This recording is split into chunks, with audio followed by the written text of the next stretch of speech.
Welcome back to our message from our divine, compassionate guides. As always, thank you so much for joining me. I hope this message today will help heal and serve you in the most divine and appropriate way there is.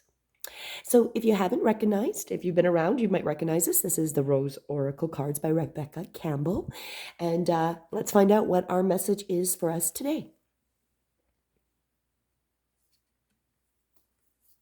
The sacred union, beloved within, inner and outer relationships. These cards are always so appropriate for myself, and I hope they are appropriate for you as well. But let's dig into this. Let's find out what our personal message is and what just resonates with us the most on this card today. So as I always recommend, take a deep breath in and let that exhale be nice and smooth and long as we let go of any thoughts, observations, anything from before, as we get ourselves centered and open to hearing about our card for today. The sacred union, beloved within, inner and outer relationships. Relationships are how we grow. They cradle and stretch us through connection and division, love and hurt, compassion and separation. They invite us to return again and again to the most important relationship we'll ever have, the one with ourselves, the sacred union that's been waiting within. Ancient mystery teachings whisper secrets of sacred unions. Sacred marriage, the hierogamos, in early Christian mysticism and Kabbalah, sexual alchemy in ancient Egyptian teachings, and Yab Yum, that's father-mother, in Tibetan Buddhism. We're familiar with mystic couples such as Iris and I can say that, Orisis. Please don't mind me. But we each have a sacred masculine and feminine within us. The sacred union through external relationship is always an invitation to deepen the union within. Every relationship can be seen as an invitation to deepen connection with the beloved within, even our most challenging relationships, especially the most challenging ones. The sacred union isn't just between you and another, it's returning to yourself. And when we return to ourselves, we also return to humanity as a whole. Maybe you're being invited to grow through relationships.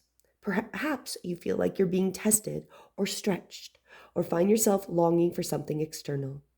This is an invitation to deepen the connection within, to embrace yourself fully and treat yourself like the most precious person on the planet. The more embraced you feel, the easier it is to embrace others. How can you embrace yourself more? How can you embrace yourself more? How can you embrace yourself more? I feel like this is just such a beautiful message. It's about us connecting to our true selves, embracing, understanding, having that connection. And each relationship, whether it's a really long relationship or a short relationship, affects us in a way that we personally grow. So I can talk about it that we're during stampede times where I live. The Calgary Stampede is going on. And I'm not gonna lie, we enjoy a lot of it. And we went twice. We went right after the parade. And of course we went Sunday, which are both busy, like ridiculously busy days. Mentally, I was prepared for that. I knew it was going to be busy, and I've been to some stampedes where it was busy, and this was no different. But being prepared and open, but also having that bubble helped me with my day. But at some point, as we have different relationships, different interactions as we go through the day, you get tested and triggered. But what's interesting, what I really observed, because we spent the day doing rides. It was our ride day. And of course, one of the busiest days, so nice, beautifully long lines, right? And what was interesting was the line cutters. Now, these always existed, but people don't notice all these people because we're so distracted in our head. And then it's interesting for my perception because I don't allow line cutters, and I have no problem being gently forceful. And will tell people, oh, the back of the line is over there, while looking at them and saying it very loudly to all the people can hear me around. And it's interesting because definitely understood in my road, because I did that probably almost in every line at some point. I don't, if they're near me, I will say it. I'm not going to say something and yell over like 10 people if someone's cutting a line. Not going to happen. But what was interesting, whether you want to call me Sheriff Karen, which I'm proud to wear or not, they're all, it's a stereotypical teen. There was a couple of adults, quite amazing, actually. Um, it's this weirdness of, people are scared to say things. So it bugs them because I could see people in front of me that wouldn't say anything to the cutter in line. And I wasn't going to yell over people, but I could see them, having a conversation with their spouse or significant other, agreeing that they didn't like it, but they wouldn't say anything. And it's a very interesting thing because I feel like this fear of talking and confronting people is so weird in our culture. And like we need to come and innerly discover, why do we have a fear to tell people? Because if the reality, there wouldn't be excess line cutters if every single person just said, no, the end of the line is over there. You're welcome to go to it. But people are terrified. People are terrified of direct confrontation.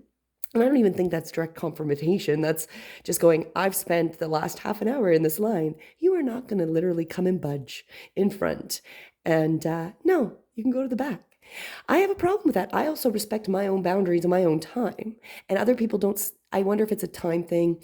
I don't know. It's a very interesting thing.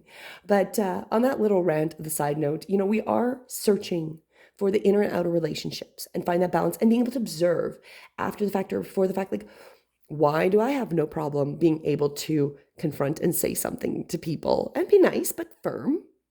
And yet the majority can't say that. There's a deeper inner working that we need if we don't respect ourselves inner and out, and we allow people to take advantage of us, even if it's as simple as standing in front of us in line. That's taking advantage. It's one thing if you are in a bathroom line and somebody has toddlers. And yes, there's always that gray area. And these little kids need to use the bathroom and there's a massive lineup.